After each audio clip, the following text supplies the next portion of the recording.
Punchline, 18h-19h.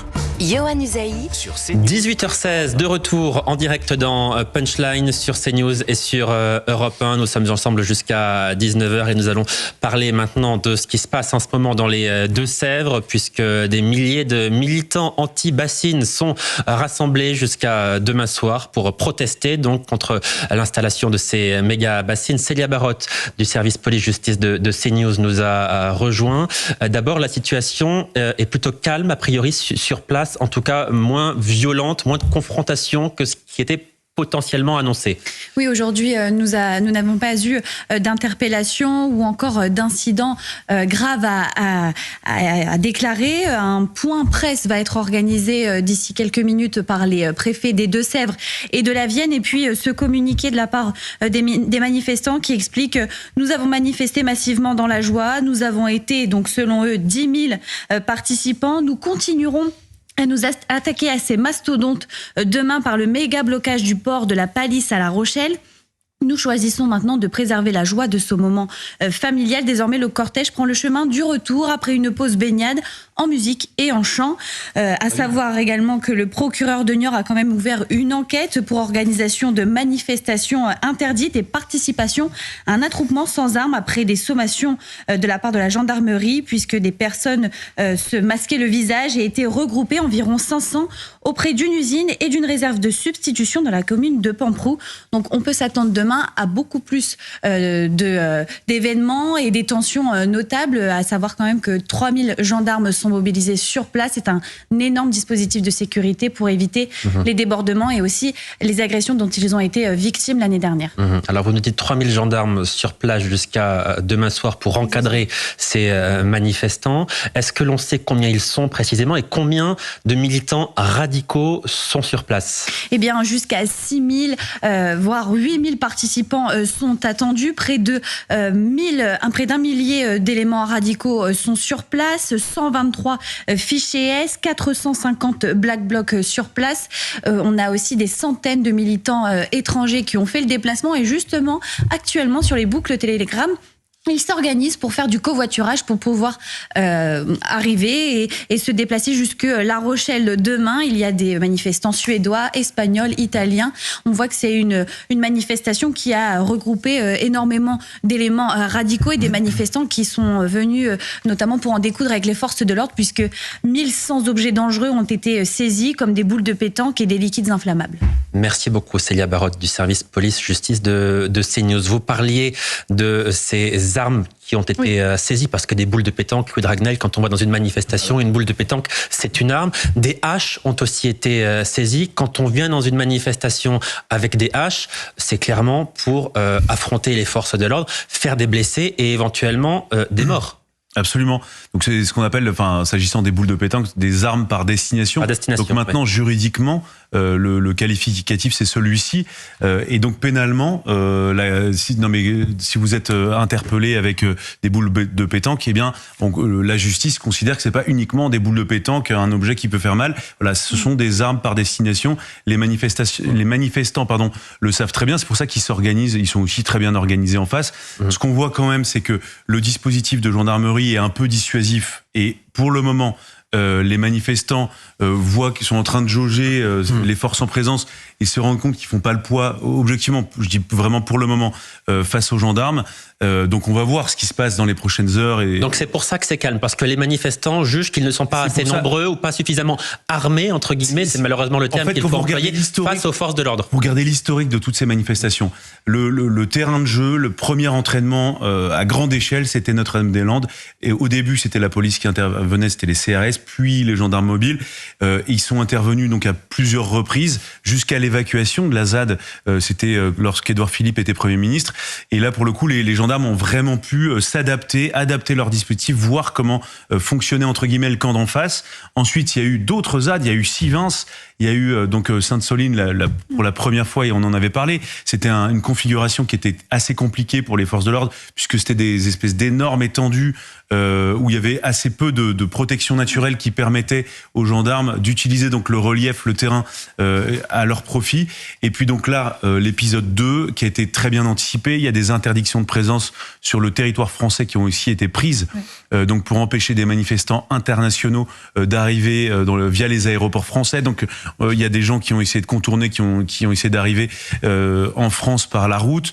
Il y a beaucoup de mesures administratives qui ont été prises pour empêcher un certain nombre de personnes de venir sur place. Voilà. Sachant que là, la configuration, là où elle est complexe, c'est qu'il y a à la fois l'opération terrestre et puis il y a ce qu'évoquait Célia tout à l'heure, c'est la question du port de la Palisse. C'est extrêmement important, ce port. C'est un lieu stratégique. Pourquoi ?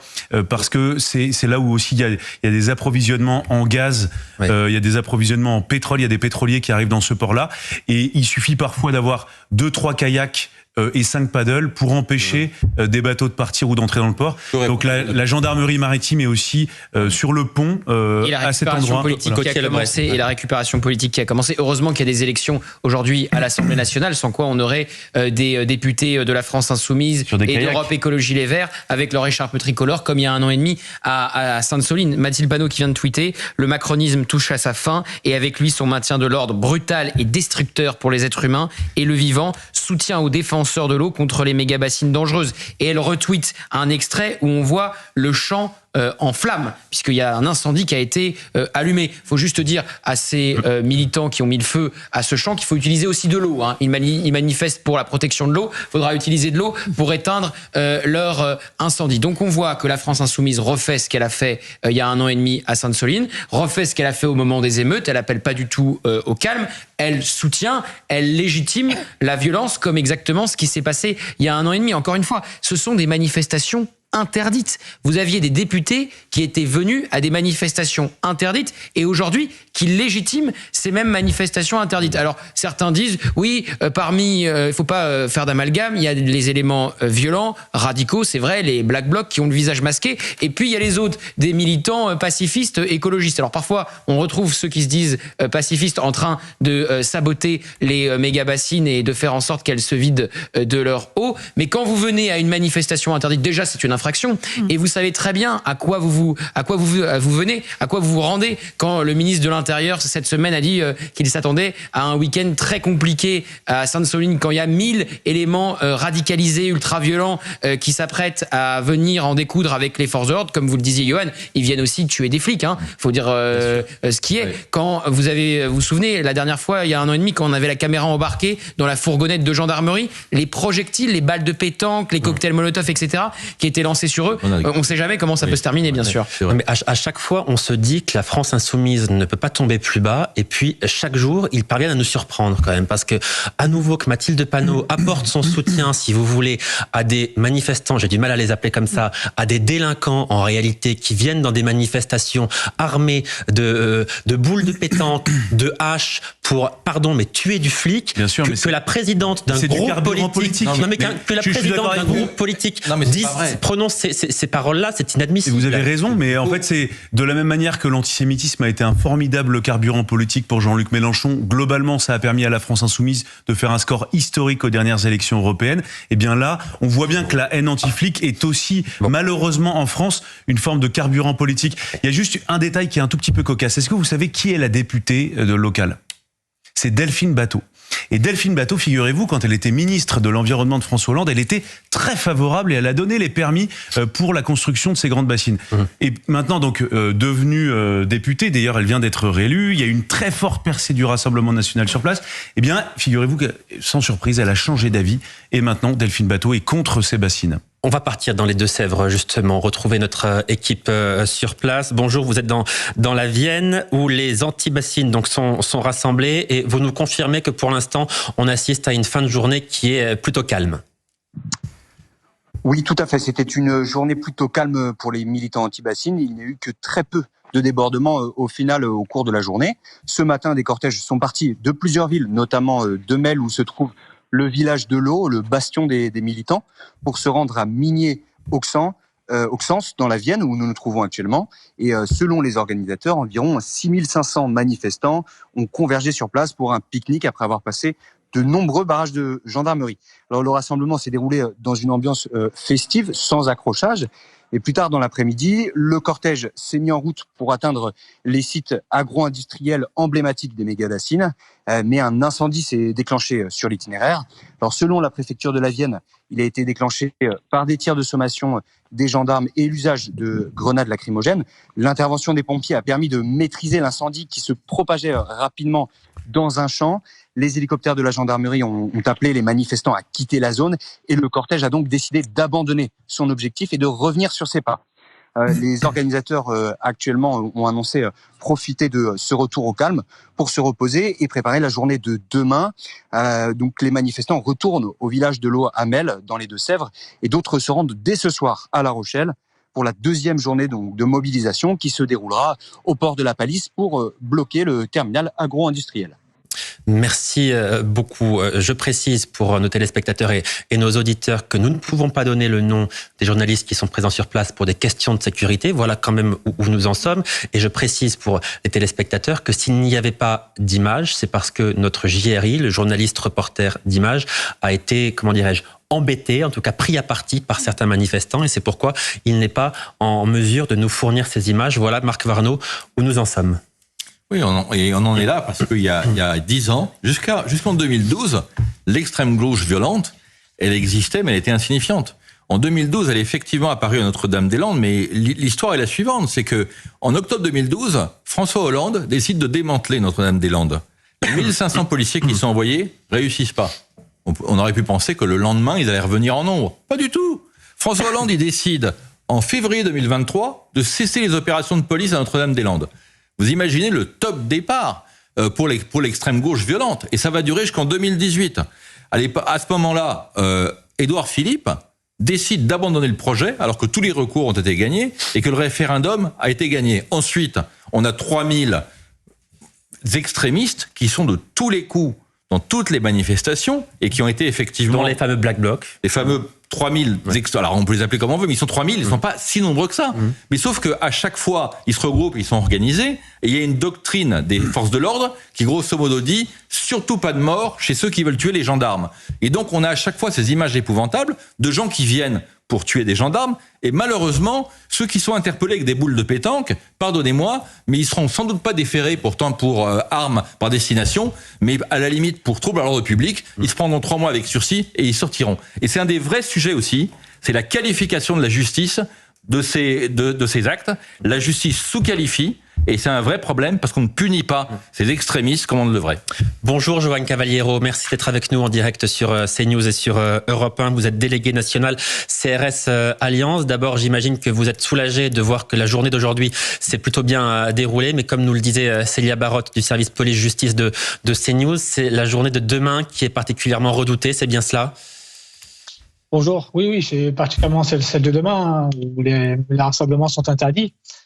Donc on verra, effectivement, on craint malheureusement, comme la fois dernière, des affrontements vers les forces de l'ordre, avec des objets, des cocktails Molotov ou autres. Alors, on ne cesse de le dire, pour blesser ou tuer des collègues.